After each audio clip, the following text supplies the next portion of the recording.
Ikiganroku, Case 17, Blue Cliff Record, Case 17. The meaning of coming from the West. Introduction.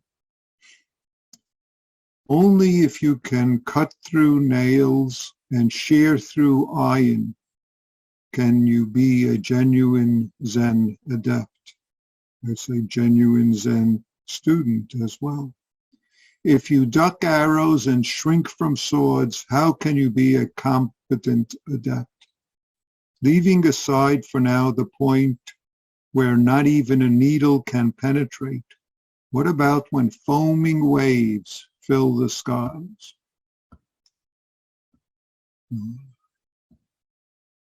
Only if you can cut off nails, break through iron, shear through iron,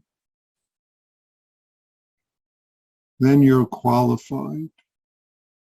In a sense, this lays out what our practice is. Not because it lays it out as if there's some thick, tough thing that we have to cut through. And yet, there is, if we talk about it in the totality, it's our beliefs, delusions, discriminatory thoughts, picking and choosing, all the things that hide who and what we are. If we want to say, we could say true self or true nature. We could use words like that. It's not that those actually hide it, and yet for us, they do actually hide it. Not that those, call them delusions, iron strong delusions, delusive thoughts, entangling thoughts and emotions. It's not as if they're always there, that we have to get rid of them, but because they continuously arise and we continuously entangle in them in various ways.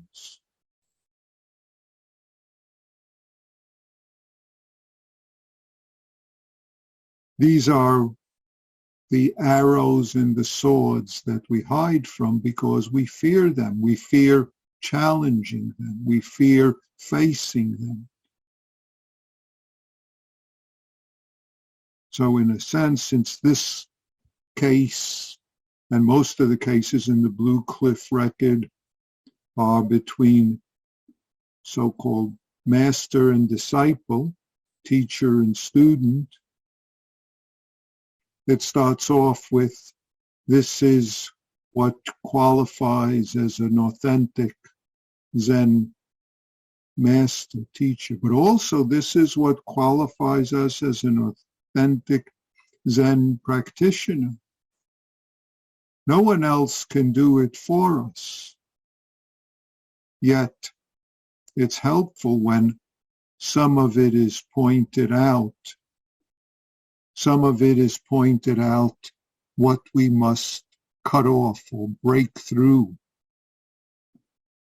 Not that there's anything ever to really break through. It's always clear, transparent, and yet it seems hidden from us. See? Hidden in all sorts of ways, all sorts of billows of clouds, as wispy as clouds and yet as solid as iron, as strong as nails, driving it in and keeping it there, and yet it's just billows of water.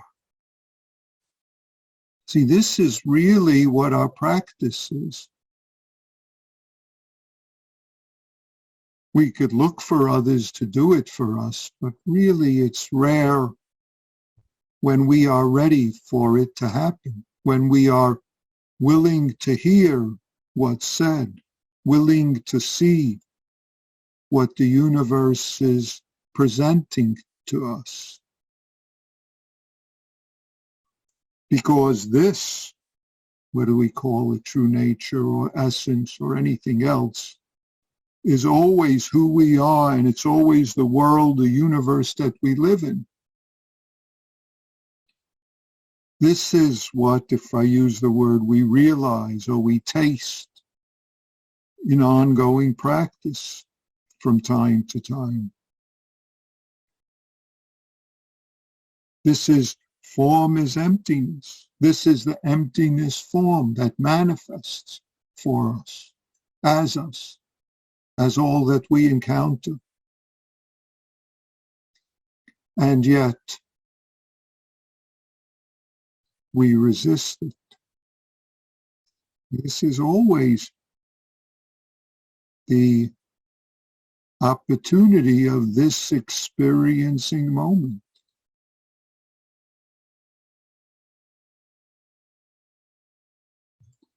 And unfortunately, these, call them iron and nails, are what holds down and supports our dreams, our self-centeredness, and that we keep propping up with habits. We don't have to know where these come from or what. There is no out there thing. It just keeps arising as we see in our ongoing life. It keeps arising as thoughts and feelings and wantings and not wantings and likes and dislikes. Circumstance of the universe occur, and right away we have opinions and positions and reactions. Don't have to figure out where they come from, just take care of what appears when it appears. That's our practice. Whether labeling, noting it, whether working with it in other particular ways. Joko devised all sorts of ways to help us work with it. Other teachers have devised all sorts of ways to help us work with it. That's what the past two cases in the Blue Cliff record that we spoke about. Actually, this is number 17, so I skipped one, but 14 and 15, which I spoke about in the past 2 days, are about that. This one's titled Xinling's Meaning of the Coming from the West, or Xinling is the Chinese way of pronouncing his name. The Japanese way is Kyorin. He's the successor of Yunmen, who we had for the past 2 days. It said he's practiced with Yunmen, I don't remember if it's 17 or 18 years, with just Yunmen would ask him, what is it? What is this? And over and over. 17, 18 years. Long time, or seemingly long time. We would also probably have long since given up. Oh, you keep on keeping me on the same thing over and over. 18 years. 18 years. His teacher would always ask him, what is this? What's this? Over and over. 18 years, it said.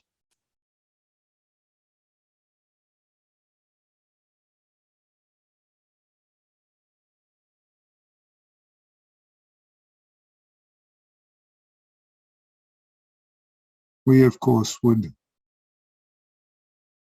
have long since complained in all sorts of ways.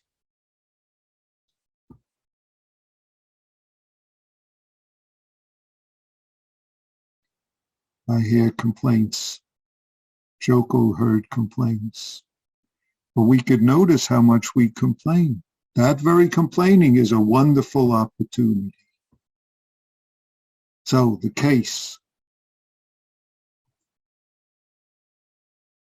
I will use the name Kyorin because I'm not quite sure how my pronunciation Xiang Lin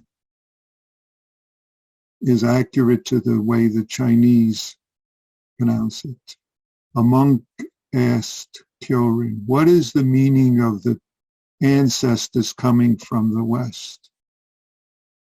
This is a traditional question we've all encountered, not we've all, many of us have encountered before, because this is the question that is used as a way of saying, what is the meaning of Zen? What is the essence of Zen? What is the essence of what our life is? The essence of the Zen teaching?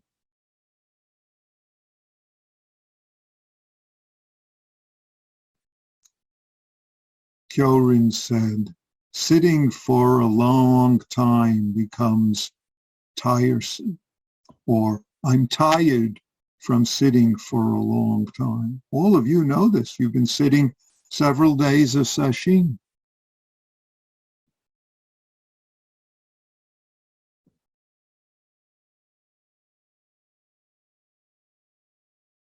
Of course, you can make all sorts of interpretations. Scholars will say, well, you know, this is about Bodhidharma, and Bodhidharma sat for 9 years facing a wall, but that's really has nothing to do with this. If we look at it for that way, there's no point in it being in this collection.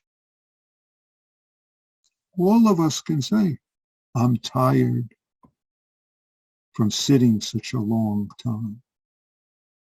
Or sitting long becomes tiring. So, some translations where they use the word tiresome, or another translation which seems awkward to me, toilsome, because the toilsome or tiresome is something we can use for other events, emotional events, people's acting in certain ways. Here we have to see it very straightforward. Sitting long, my legs hurt. Obvious, not anything special. Nothing special. We all know that. My back hurts, sitting some period after period. So in a way, what's the big deal? Why is this something that we should put in a collection?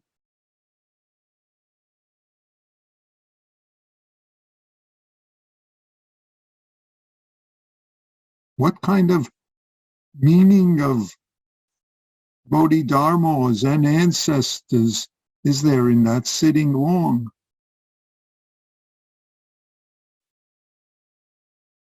Tenkei Denson, in a comment on this, said, if you call it a reply about the meaning of the Zen founders coming from the West, it's a sack of loofah skins, a worn-out loincloth, meaning that's a useless understanding of it. If it's in an about.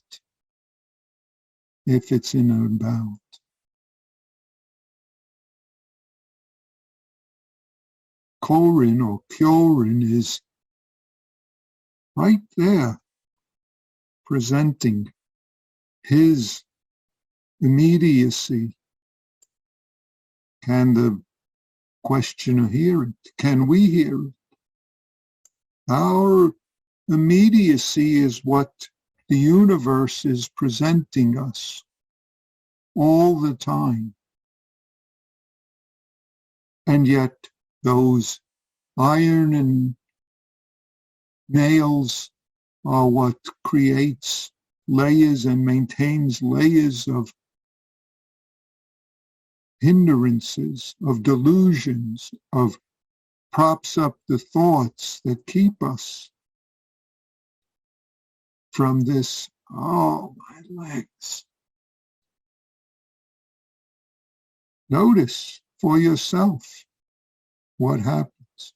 Notice for yourself what covers over experiencing moment. No one else can take care of it for you, for me, for anyone else. Though, of course, you can have someone point it right there and then when you're in the throes of, call it the delusions, in the throes of your entangling thoughts. In fact, the universe always does this for every one of us. The bird singing is right there in the midst of your thoughts, but we don't hear it.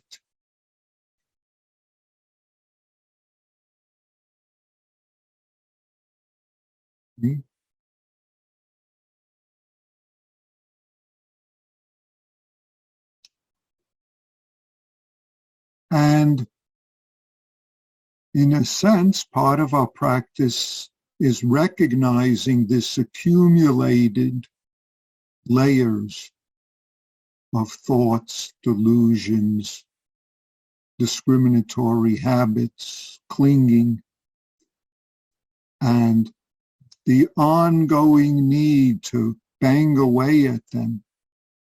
Not because a teacher's going to do it. Yunmen's not going to come and keep saying, what's this? What's this? He could, but you can do it for yourself. We can do it for ourselves. Reminding ourselves, what's this here? Throughout our day, throughout our life. In fact, that's our practice.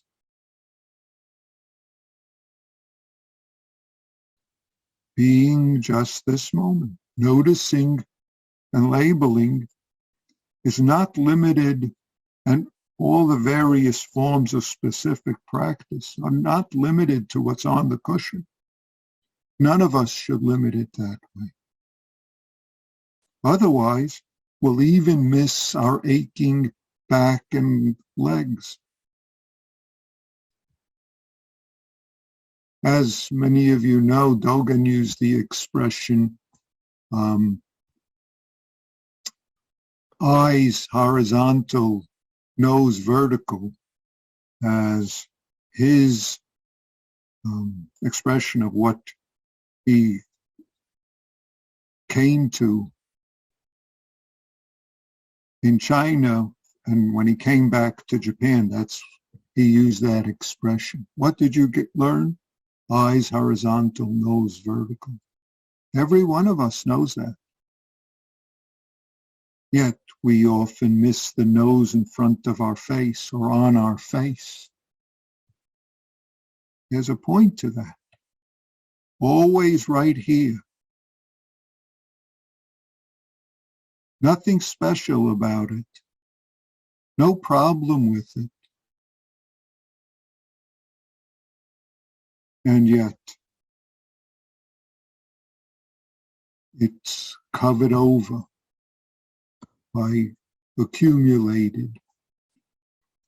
Now, in one sense, the image of accumulated makes us think there's this thick, heavy thing and we have to work through it. Oh, have to keep working through it. In a way, you could say that's true, but in a way, it's much more, I think, useful and accurate to speak of it as what keeps arising in our life. Because until it arises, these iron delusions, these nails that hold in our thoughts and reactions and keep them propped up, aren't there until they are there. Yes, there is physical connections and manifestations of them, but they're not there, or let's say it differently, they manage to appear over and over in different kinds of circumstances, in different kinds of patterns.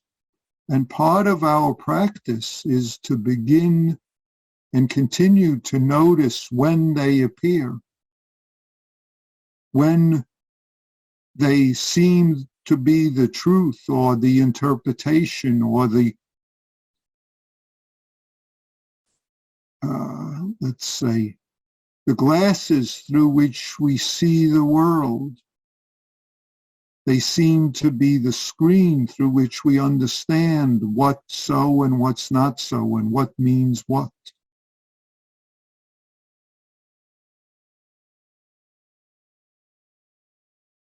We all understand, oh, my legs hurt, or I'm so tired to the bone.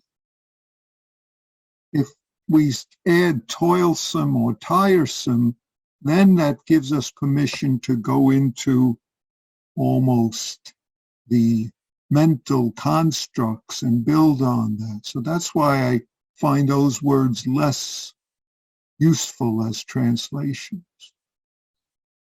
But nevertheless, they're fine.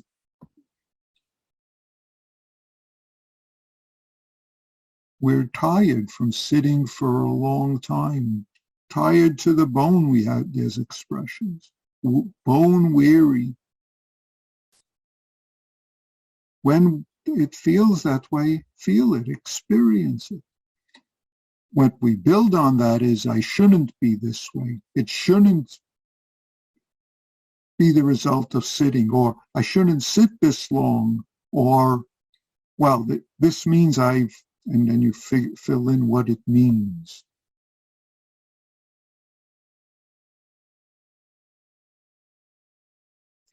It's not a reply to a question. Kyorin is demonstrating, revealing the whole of his guts here to this questioner. If the questioner can see it, hear it, if I use a strange word, grok it, that's the whole point of what he's offering. That's the whole point of this case. In a way, very straightforward. Every one of us is familiar with it. And yet in our life, we're rarely familiar with it because of these iron that we need to break through and the nails that we need to cut off from all that holds up the screens, holds us away from who we genuinely are.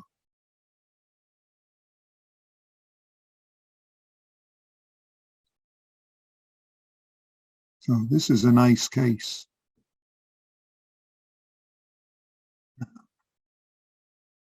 And it's appropriate for us, since we've been sitting one day after another, one period after another. There's a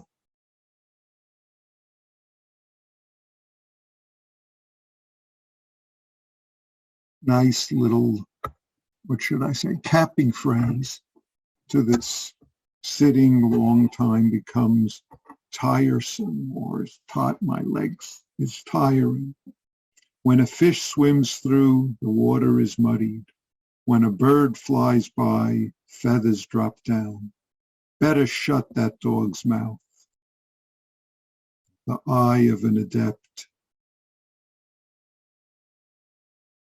Nice, in a way, teasing comment by Shwedo, the compiler of the, no, that's not by Shwedo, that's by Engo, the compiler of the Blue Cliff record. That's his capping phrase. So he's sort of twisting it. Even this sitting for a long time is muddying the water a little. Thank you.